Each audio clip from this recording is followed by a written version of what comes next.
मी घरी एकटे असले तरी हे पक्षी मला काही एकटे पडू देत नाही। आज म्हटलं तुमच्याबरोबर पण शेअर करावं, खूप छान वाटलं आणि मी ना रेसिपी शूट करायला घेत होते। आता म्हटलं चला रेसिपी बनवूयात, कारण खूप छान असा दिवस गेला आजचा।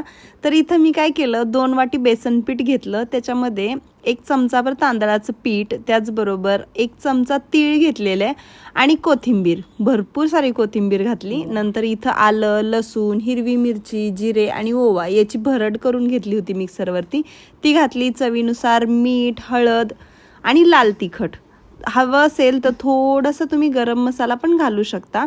मग मी लास्टला आहे ना ती धने जिरेची पूड, चिंचेचा कोळ घातला आणि बॅटर टाकून अशा प्रकारे हे असं छान असं म्हणजे मिक्स करून घेतलं। आता हे जे आळूची पानं आहेत ना, तर ती छान अशी मोठ्या साईजची होती, म्हणून मी याची वरची जी स्किन आहे म्हणजे हा जो देठ आहे तर तो अशा प्रमाणे काढून घेतला।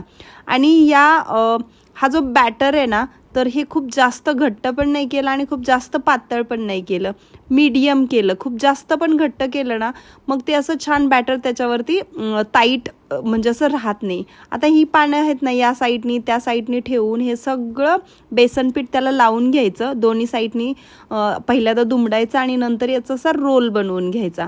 एक चाळणी घेतली, त्याला तेल लावलं आणि हा जो रोल आहे ना तर तो स्टीम करायला ठेवलाय। खरं तर जास्त प्रमाणात बनवायच्या होत्या, पण मला आळूची पानं एवढीच भेटली म्हणून मी एकच रोल बनवलाय। तुम्ही जर बनवणार असाल ना तर जास्त बनवा, कारण एकदाच तुम्हाला असं वाटेल की लगेच संपतील, म्हणून याला खरं तर तुम्ही 2-4 दिवस ठेवून पण खाऊ शकता। म्हणजे स्टीम करून ठेवायच्या आणि ज्यावेळेस खावीशा वाटतील त्यावेळेस फ्राय करून किंवा तळून खायच्या। आता ह्या गरमच होत्या, मी अशा प्रकारे खूप जास्तही बारीक नाही आणि खूप जास्तही जाड नाही, अशा प्रमाणे मी कट करून घेतल्या।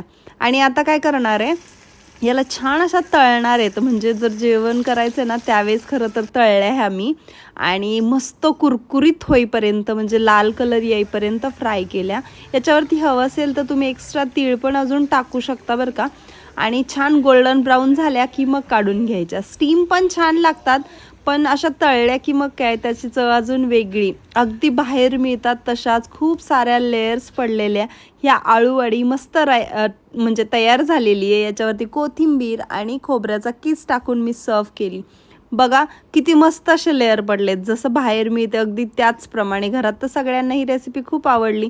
तुम्हाला ही रेसिपी कशी वाटली कमेंट करून सांगा। आवडली तर लाईक शेअर करायला विसरू नका।